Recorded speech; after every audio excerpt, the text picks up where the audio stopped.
Christian, good to talk to you again, especially after what was a pretty impressive performance against Brazil. After speaking to you from the Colombia game to seeing that, what you feel finally clicked, because the creativity, the intensity, was it one of the best performances you've been a part of for the U.S.?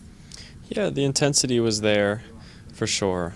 We took a big step up in that way, just the way we defended, especially in transition, getting numbers behind the ball when we needed to, suffering together through certain moments because they're a strong team and that's just what's going to happen. And then, yeah, found our flow and actually created some good chances as well. So there were a lot of good things to take from the game.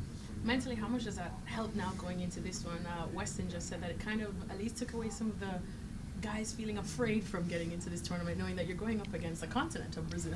It's big, it's for sure. You know, we needed a good performance, and of course a good result helped us a lot, you know, against the big team. So that should give us some confidence going into these games. But yeah, we have to realize that, you know, we have to bring that intensity all the time and not like we did in the Colombia game, because we won't get away with that in the tournament. I remember speaking to you just before the World Cup about almost 2 years ago now, and you said that when the USA takes the pitch, what you want to leave out there is something, a bit of aggression. You want to leave a little bit on them. Mm-hmm. From there to now, how much do you feel you've gotten that, if you're there or halfway there since then? I think we've improved. I think now is the time where, you know, another big tournament. It's really a chance to show this, you know, this region and show the world that we're, you know, a team that, you know, can be feared, and that's just not going to be an easy time to play against ever. So I think that's a big part of our game, is being physical and yeah, really showing those things all the time, because when we do that, you know, you can see that we are a tough team to match up against. I know you do love a lot of aggressive football when you're out there up against Bolivia now. I mean, you guys have 7 goals in the last 2 games against them. You haven't lost against them in over 20 years.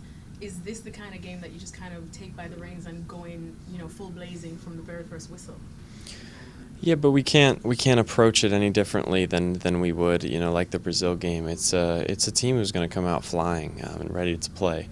If we come out, you know, any bit less than 100% intensity, they're a good enough team to beat us at any moment. So we need to bring that intensity, that physicality, and yeah, play a really strong game and stick to our plan. And if we do that, we have a good chance. I know that you hold a very high bar for yourself too, in terms of where you want to see this team and how you want to progress in the tournament.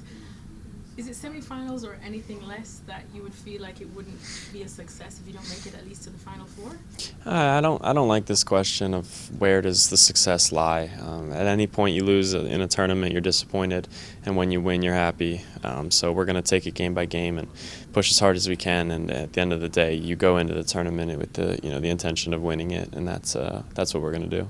And then finally, we like to look at this as probably a dress rehearsal for the World Cup. Does 2026 play into your mind any at all when you go out on the pitch, knowing you'll probably get familiar opposition?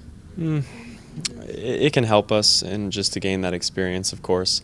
But my mind isn't at all on the World Cup at the moment. It's on this tournament right now. That's the main focus.